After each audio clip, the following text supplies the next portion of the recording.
Perfecto. Es que admitir, hablar, grabar es como demasiado.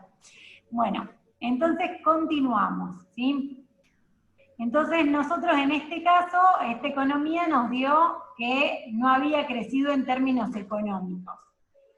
Vamos a suponer que calculamos la evolución del PBI en términos reales de una economía y nos da que creció en términos económicos, ¿sí? Vamos a suponer que creció el PBI en términos reales un 10%, ¿sí? O un 8%. ¿Les parece que podemos decir que esa economía que creció en términos económicos es una economía que es sinónimo de desarrollo, este crecimiento económico que tuvo en este periodo? Puede ser que sí o puede ser que no. Perfecto, puede ser que sí o puede ser que no.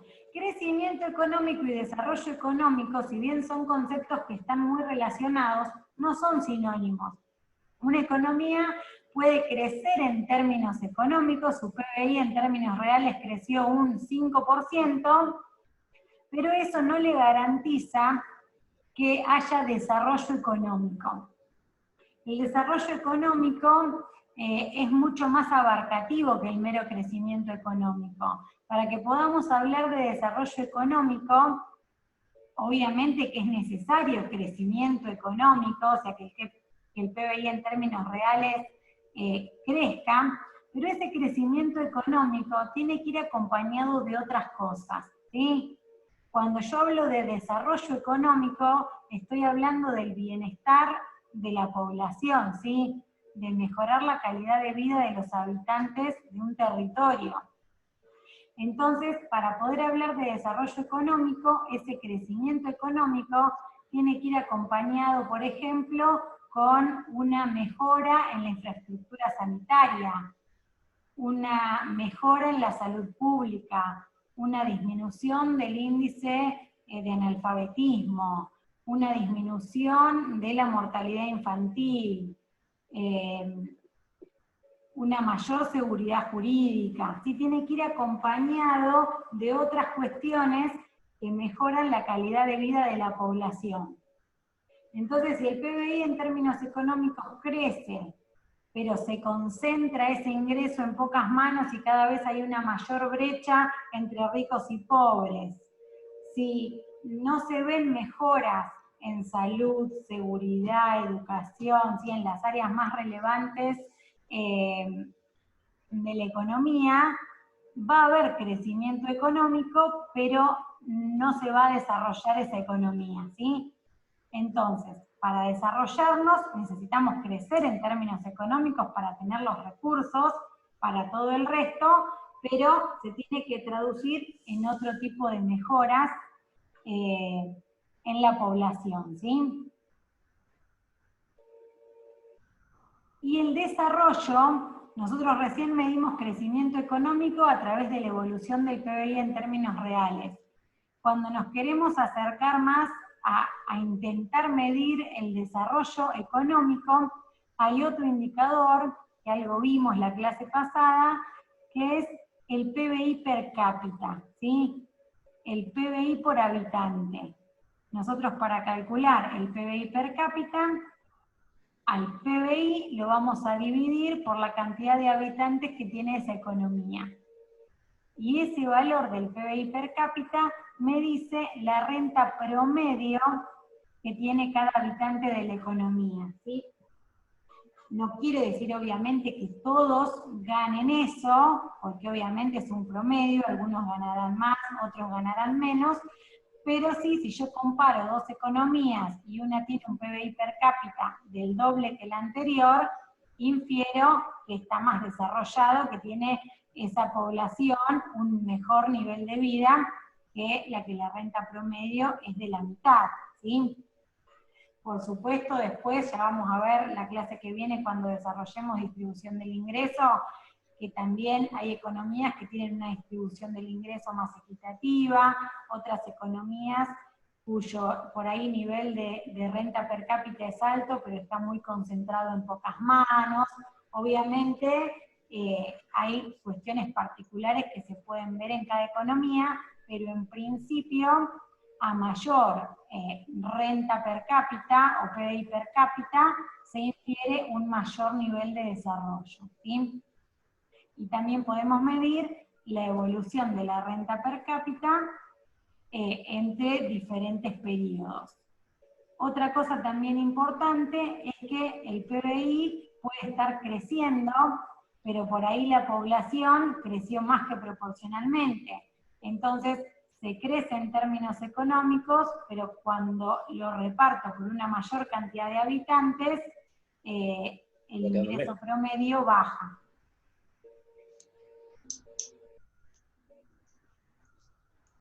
¿Alguna duda hasta acá?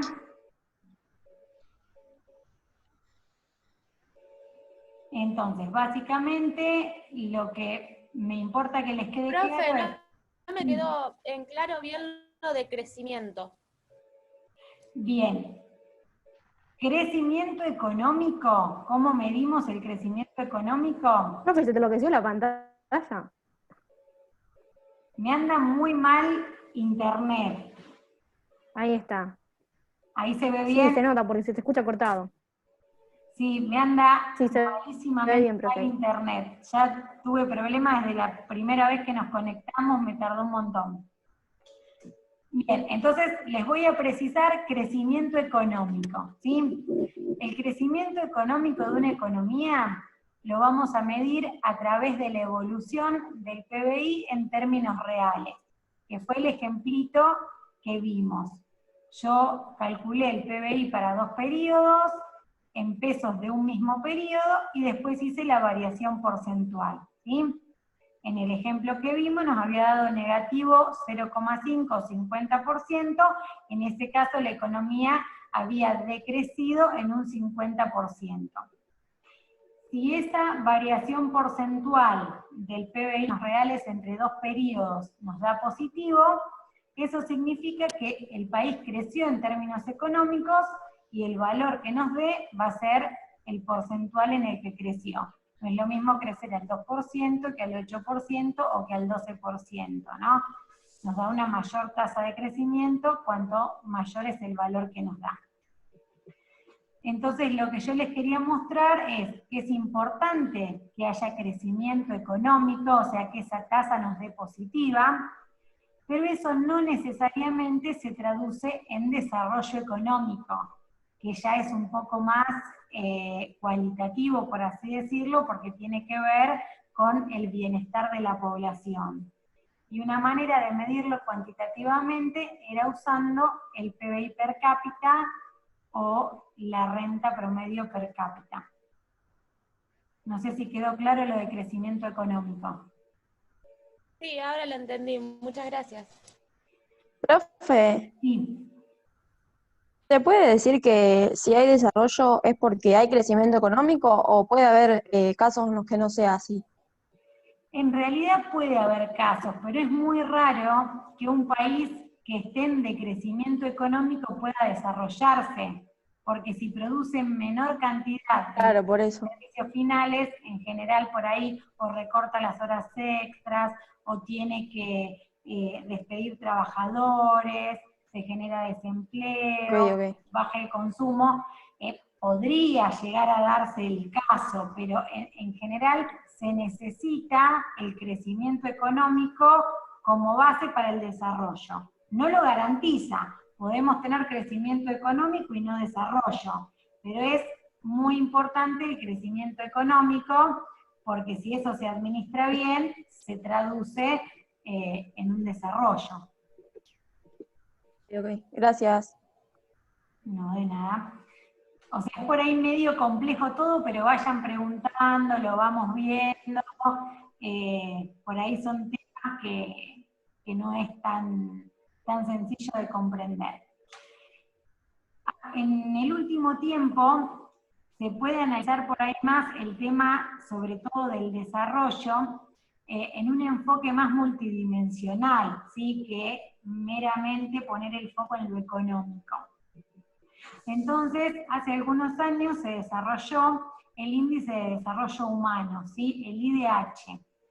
Entonces, lo que hace el índice de desarrollo humano es considerar dos parámetros más, aparte de la pata económica, ¿sí? Entonces, un parámetro obviamente es el PBI per cápita, pero también tiene en cuenta otras dos dimensiones, otros dos parámetros más, que es la salud y la educación, ¿sí? Bueno, acá ven que tienen vida larga y saludable, educación y nivel de vida digno. El nivel de vida digno se mide a través del PBI per cápita, ¿sí? Se supone que a mayor PBI per cápita hay un mejor nivel de vida o calidad de vida para los habitantes de esa economía. Acá dicen dólares porque como acá se calcula el IDH para todos los países, se toma una moneda representativa del mundo como es el dólar, ¿sí? Imagínense si comparamos el PBI per cápita nuestro en pesos con el del resto de los países en sus monedas, no se puede hacer la comparación. La educación se mide a través de la tasa de alfabetización, ¿sí? Cuanto más niveles educativos tiene completo la población. Y la salud o la vida larga y saludable a través de la esperanza de vida al nacer, ¿sí? En los últimos años, en la mayoría de los países, cada vez hay mayor expectativa de vida. Entonces, lo que toma en cuenta este IDH son estas tres dimensiones, y de ahí saca un índice de desarrollo humano. Más allá de que aporta otras dimensiones, yo acá este gráfico el gráfico de arriba es el que vimos la clase pasada, ¿se acuerdan? Donde medíamos el PBI según mayor nivel de PBI per cápita o menor. Los países, cuanto más verde oscuro era mayor nivel de PBI per cápita, y los que eran más verde claro y amarillo, o sea, los amarillos son los de menor PBI per cápita. Y el otro gráfico, este que está acá, es según el ranking de índice de desarrollo humano. Si bien está buenísimo considerar distintas dimensiones, fíjense, ¿hay algo que les llama la atención de los dos gráficos?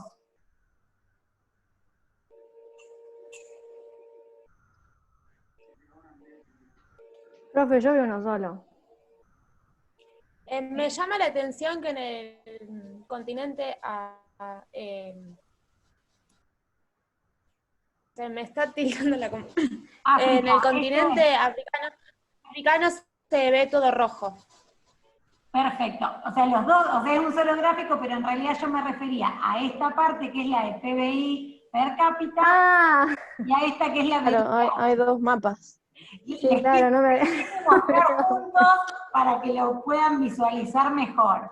Está perfecta la observación que hizo la compañera. Fíjense que si yo lo analizo en términos de PBI per cápita, se nota que hay un peor nivel de vida, por así decirlo, en el continente africano, ¿sí? Y como contraposición, un mayor nivel de vida en este sector, la parte de Europa, ¿sí? Y después tenemos intermedios. Y fíjense que cuando yo lo paso a IDH, por más que tiene otras dimensiones y demás, fíjense que la relación es la misma. Los que tienen peor PBI per cápita son los que tienen peor IDH. Los que tienen un mayor nivel de PBI per cápita son los que tienen un mayor nivel de IDH. ¿Sí? Después están los del medio, ¿sí? Entonces, ¿por qué les muestro este gráfico? Porque si bien está perfecto ampliar las dimensiones, fíjense la importancia que tiene el parámetro económico, cómo tracciona, porque los que tienen un mayor PBI per cápita tienen un mayor índice de desarrollo humano, y tiene que ver con lo que hablábamos recién de crecimiento y desarrollo. Cuanto yo mayor, piénsenlo a nivel micro, ¿sí?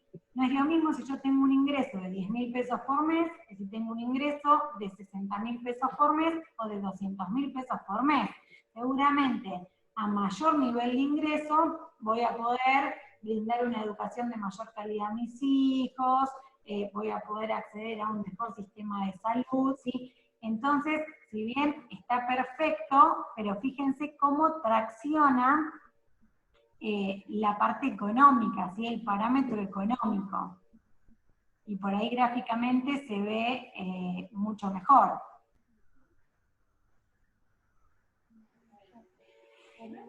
Y otra cosa también importante y que está cobrando relevancia cada vez más es el desarrollo sustentable. Porque podemos tener crecimiento económico, eso puede traducirse en desarrollo, pero podemos estar liquidando recursos naturales que no son renovables. Entonces, lo importante es que haya crecimiento económico y que ese desarrollo en el que se traduzca sea sustentable. ¿Sí? Sí, claro. Eso, pero acá. Está buena. La hace la le repito. Es pan integral. Entonces, el desarrollo sustentable es está re bueno, porque las necesidades esenciales de la generación presente. Profe. No podés mutear los micrófonos porque alguien lo dejó prendido y si estuviste hablando no te escuchamos. Recién pensé Escuchaba unos gritos. encima me anda tan mal esto. Bueno, ahí creo que se acomodó. Cualquier cosa busco la opción. Bueno, entonces yo lo que les decía es que está bárbaro generar crecimiento económico, que eso se traduzca en desarrollo, pero ese desarrollo tiene que ser sustentable, ¿sí? Porque si no comprometo la capacidad de satisfacer necesidades esenciales en las generaciones futuras, ¿sí? Que tiene que ver mucho con lo que es el medio ambiente, los recursos naturales y demás. Y cada vez la sustentabilidad en el desarrollo cobra mayor relevancia a nivel mundial. De hecho, en la Agenda 2030-2030, que están definidos los objetivos de desarrollo sostenible, que se termine la pobreza, bueno, obviamente, uno de los temas fundamentales es este desarrollo sustentable o sostenible. Y acá para que se vea de manera gráfica, tengo que compatibilizar lo económico con lo social y con lo ecológico o lo medioambiental, ¿sí? Cuando hablamos de lo social, tiene que ver con la distribución del ingreso, tiene que ver con la calidad de vida de la población. Y ahí lo engancho con otra partecita del programa que tiene que ver con pobreza e indigencia, ¿sí? Vieron que a veces sale la línea de pobreza o la línea de indigencia y se habla de canastas básicas alimentarias, canastas básicas totales. Entonces, en todas las economías, un conjunto de expertos determina una canasta básica de alimentos representativa de esa población, ¿sí? La cantidad de alimentos de cada clase valorizada al precio de esos alimentos que garantizan esas necesidades mínimas nutricionales que tiene una persona, o en este caso el INDEC trabaja con lo que se llama adulto equivalente y determina que básicamente es una familia tipo, de 2 adultos y 2 menores, ¿sí? Entonces se determina los requerimientos nutricionales en cantidades de alimentos valorizados a precios que necesita una familia tipo para cubrir mínimamente esas necesidades. Eso es lo que yo reflejé acá con 18.029 pesos, ¿sí? Hoy por hoy una canasta básica alimentaria para esta familia tipo es de 18.029 pesos. Estos son datos del INDEC a junio de este año. Me parece que en estos días salió publicado lo de agosto, seguramente sea un poquitito más. Profe, ahora necesita como... ¿Lo vuelvo a explicar? Para determinar... No, te iba a decir que ahora necesitas mucho más de 18.000 pesos. Bien, la familia tipo que recibe más de 18.029 pesos cubre solamente sus necesidades básicas alimentarias, ¿sí? La línea de indigencia es el ingreso mínimo que necesita una familia tipo para cubrir sus necesidades básicas alimentarias. Con lo cual, si una familia tipo, su ingreso es más de 18.029 pesos, no es indigente. Si cobraría, supongamos, 14.500 pesos esta familia tipo, está por debajo de la línea de indigencia y por lo tanto se consideran indigentes porque no reciben el ingreso mínimo necesario para cubrir esas necesidades básicas alimentarias.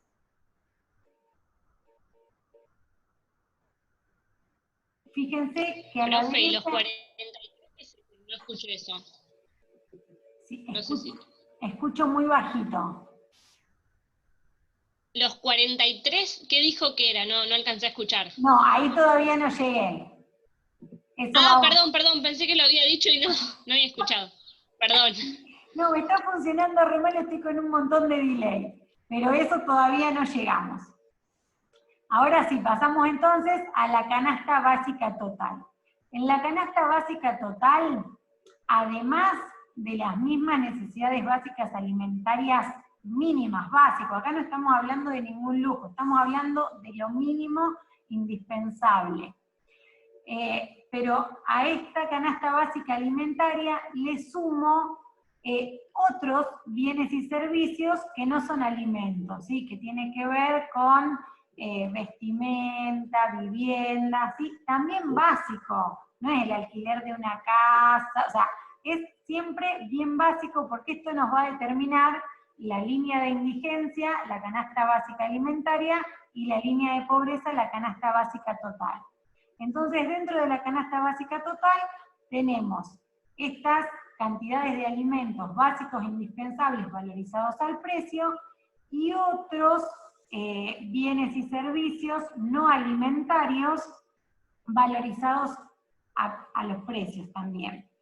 Entonces, 43.811 es el ingreso mínimo que necesita una familia tipo para cubrir necesidades básicas, tanto alimentarias como no alimentarias, ¿sí?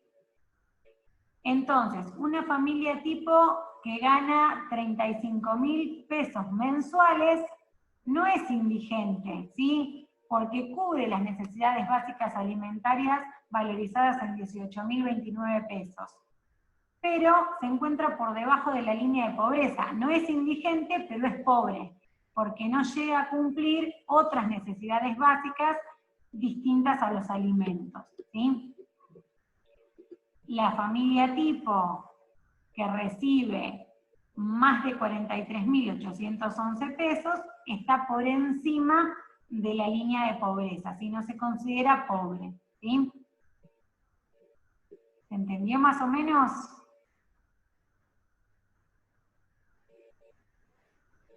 Sí, profe, re bien. Profe. Bien. Sí, profe. Y por último, esto también es un punto importante del programa que tiene que ver con, desde la bolilla de la unidad 2, que tiene que ver con el ciclo económico, ¿sí?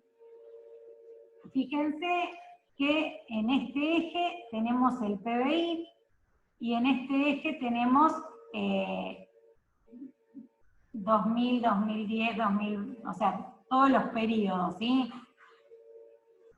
Este es la curva representativa de un ciclo económico. Después, obviamente, que los ciclos en cada economía difieren, hay periodos que duran más cantidad de años, otros menos, hay tasas de crecimiento más elevadas o de decrecimiento, sí, pero básicamente lo que acá vamos a tener en cuenta son las 4 fases, que después podrán ser más prolongadas, más ascendentes o menos, pero podemos hacer el análisis.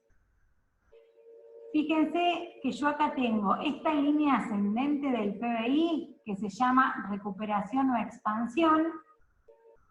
Después tengo otra fase que fíjense que es la contraria a la recuperación o la expansión, ¿sí? Donde el PBI está disminuyendo. Y después tengo dos puntos, ¿sí?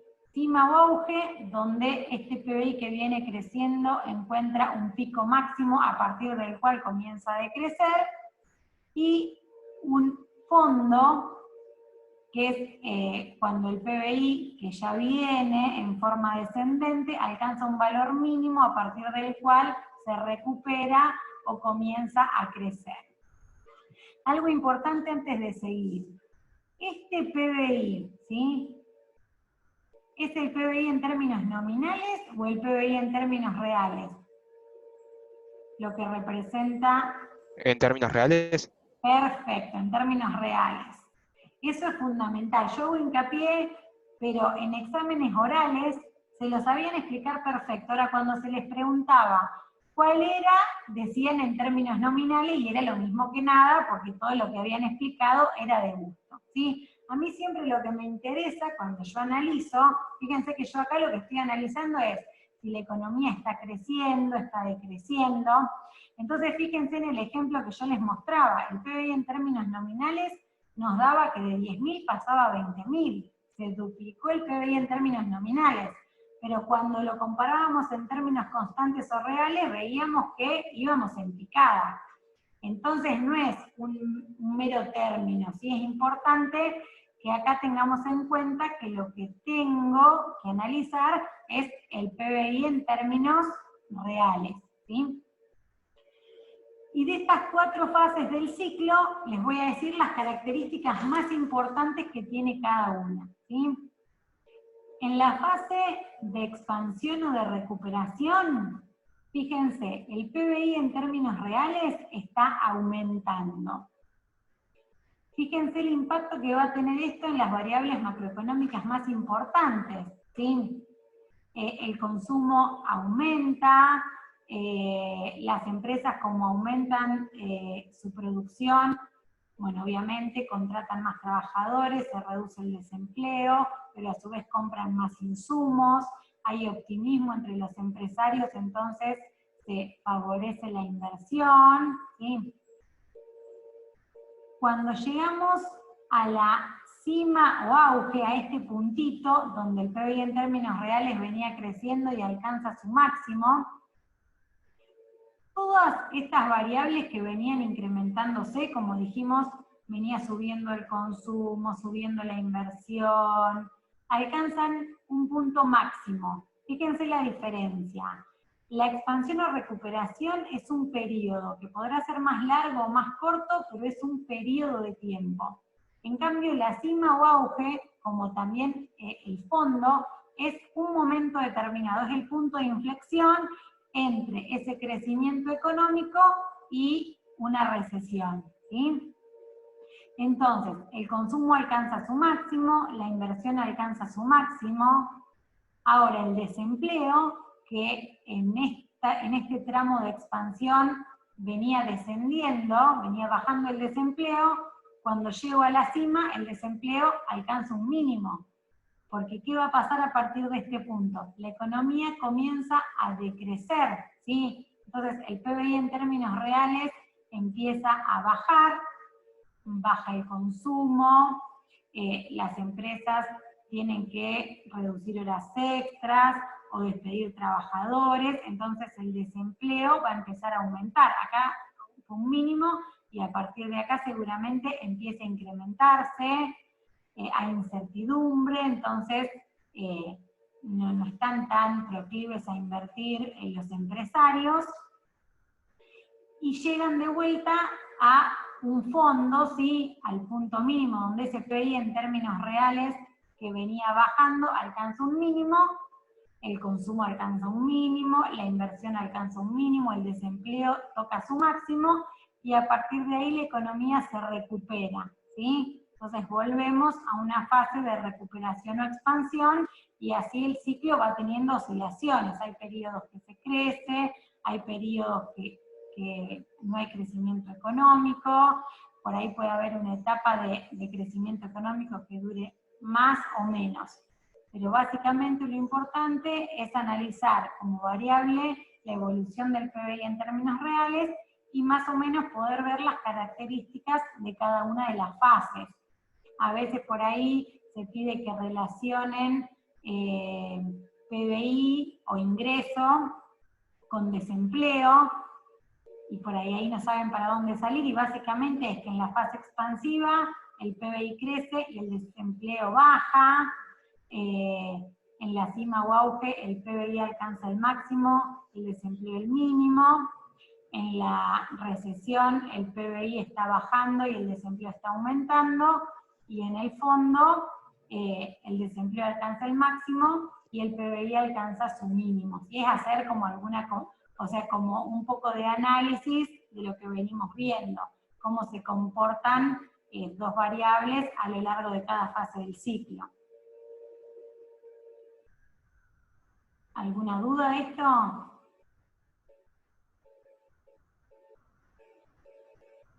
No, profe. No, profe. Bien. Yo creo que por ahí vamos a cortar acá como para no seguirlos bombardeando con tanta información. La clase que viene vamos a seguir un poco sobre esta unidad 2, porque ya les dije, les voy a subir el video de la clase de distribución del ingreso, que estaría bárbaro que lo puedan ver antes del jueves próximo, y ahí ya por ahí yo enfocarme en los aspectos centrales de distribución del ingreso, y un poco redondear lo que quedó pendiente de la unidad 2. Les vuelvo a repetir que traten de ir siguiendo la materia semana a semana, porque son temas muy nuevos, por ahí son bastante complejos, entonces está bueno que vayan entendiendo. Es como que son temas que están muy relacionados, y si no entendieron, después se les complica. No me dice más nada porque yo no hice más nada tampoco en el... ¿Perdón? No, hay alguien que tiene el micrófono El prendido. micrófono que tienen prendido. Profe, ¿te puedo hacer una consulta? Sí, sí. El Power ese que vos estabas mostrando en pantalla, ¿está subido? Porque no lo encontré. No, este Power ahora les voy a subir. Este Power, cuando se terminen de grabar estas dos partes de clase, también se los voy a subir, y les voy a subir también la clase de distribución del ingreso, ¿sí? Para que la puedan ver antes del jueves próximo. Si ustedes necesitan por ahí alguna ampliación de algo, pueden mandar la consulta por el foro, por ahí como para que no se queden con alguna duda. Si no, la clase que viene vamos a arrancar como hoy, viendo si hay alguna duda o alguna cosa que por ahí no quedó clara de los temas.